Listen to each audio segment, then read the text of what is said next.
Milli Hidrometeorologiya Xidmətinin məlumatına əsasən hazırda ölkə ərazisində yağıntılı hava şəraiti davam edir.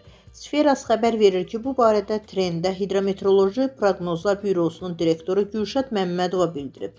Onun sözlərinə görə Bakıda və Abşeron yarımadasında, Naxçıvan Muxtar Respublikasında, Qazax Gəncə, Balakən Şəki, Quba Qusa, Dağlıq Şirvan, Mərkəzi Aran, Lənkəran Astara zonasında sulu qar yağır.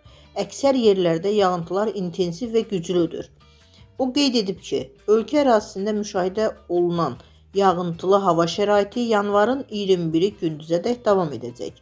Ayın 22-sindən havanın mülayimləşəcəyi, əksər rayonlarda hava şəraitinin əsasən yağmursuz keçəcəyi, temperaturun tədricən yüksələcəyi, mülayim cənub-qərb küləyinin üstünlük təşkil edəcəyi gözlənilir.